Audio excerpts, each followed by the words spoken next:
It is the case of 4 hybrid model. Actually 6, if I consider the special version. They are having a tremendous traction on the market, just considering Q1. Exciting news for racing fans. Ferrari is gearing up to give their car a big makeover in the first part of the season. They're planning some major upgrades to make their car faster and more competitive on the track. What changes can we expect to see from Ferrari's upgraded car? With 2 podium finishes in just 2 races, Ferrari has shown they're the second fastest team out there. But they're not stopping there. Their main aim is to challenge the RB20 more often and snatch those wins away. Ferrari is gearing up with some exciting upgrades for the upcoming races, but the burning question on everyone's mind is whether these enhancements will be sufficient to outpace Verstappen. In the 2024 season, Ferrari is sticking to their plan. They're the second fastest team on the grid. This is actually just the beginning. Ferrari's got bigger plans for the whole season ahead. What could they be scheming up next? The team has fixed up some old problems from their past challenges. Now they're putting all their energy into upgrading the new version of the car. Basically, the SF24 car is getting a big makeover. They're changing how the side pod and engine cover look. And not just that, they're also making other parts better. The SF24's first upgrade is set for the Japanese Grand Prix.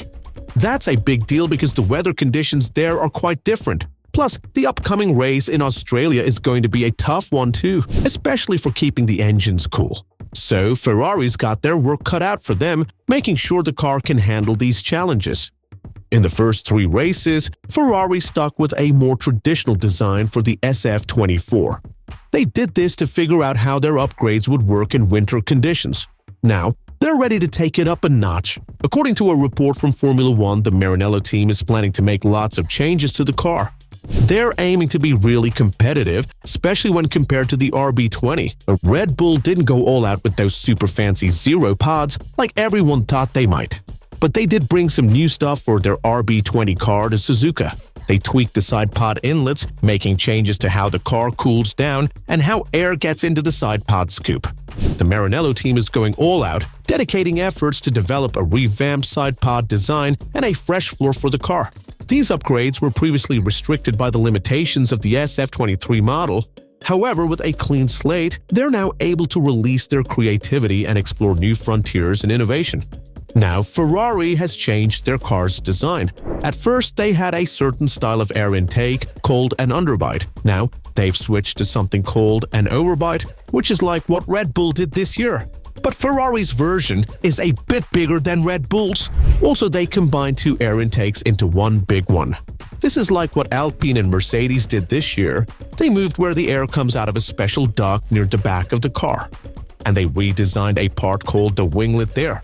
Now, instead of how it was before, there's a curvy vein that sits over that spot.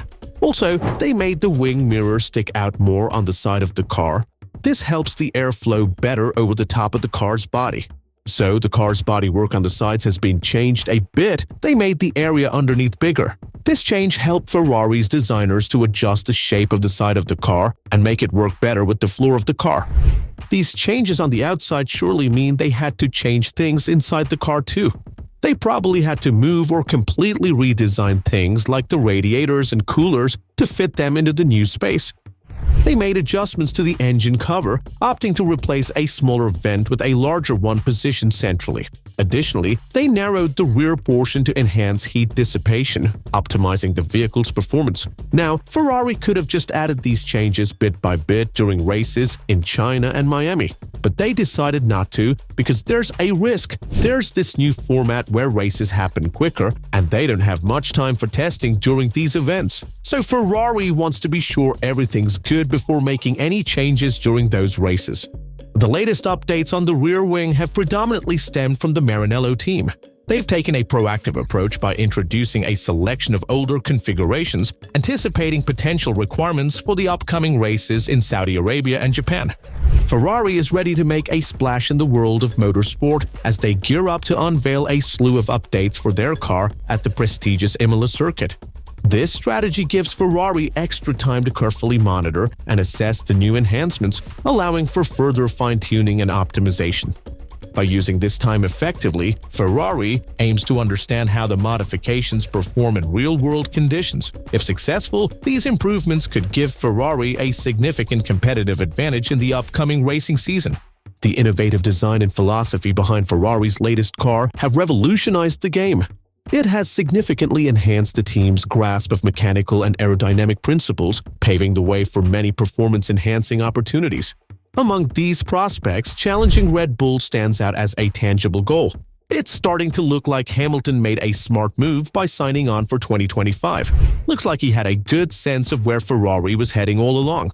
Now, McLaren's brake issue kept them from working perfectly when he needed to brake hard, costing him a spot against his teammate Sainz.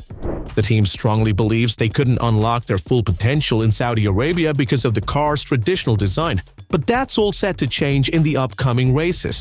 When discussing the upcoming upgrades after Jeddah, Vasseur mentioned, "We already have some new parts. In fact, there's already an Evo version of the SF24 in the wind tunnel, more advanced than the current one. O version." Looking ahead to Ferrari in 2025, it's clear that the challenges we see on the grid will undergo significant changes in the near future. Ferrari is saying that their new car is different from the ones they've made in the last couple of years for Formula One races. They want to make it easier to drive and perform better for their drivers. Charles Leclerc and Carlos Sainz. Leclerc, who recently agreed to stick with the team until at least 2025, said he really likes how the new car looks. He's excited about racing alongside Hamilton, who's a 7-time champion. Leclerc also mentioned that this year they're aiming to be at the front of the pack in every race. Ferrari is gearing up to elevate their performance for the upcoming 2024 season, but not without significant adjustments.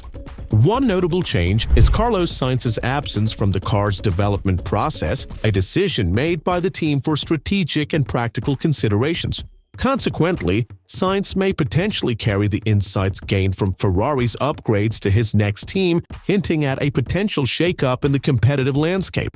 This move underscores the intricate dynamics within Formula One teams as they navigate the pursuit of excellence amidst evolving circumstances and personnel strategies.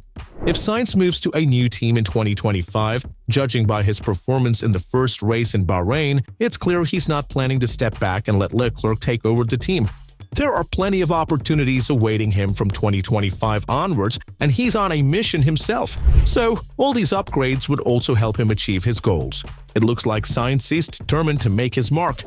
Leclerc, being a formidable force, won't be easy to surpass. It's shaping up to be an intriguing battle for dominance within the team. With both drivers entering their last season as teammates, Ferrari faces a crucial decision. Having two fiercely competitive drivers in one team can be tricky. Logically, Leclerc might seem like the one to prioritize, but even with a car designed to suit his style, deciding who gets priority could be a tough call for Ferrari. We'd love to hear your thoughts on this topic in the comments below. If you found the content helpful, give it a thumbs up and subscribe for more updates. Take care until next time.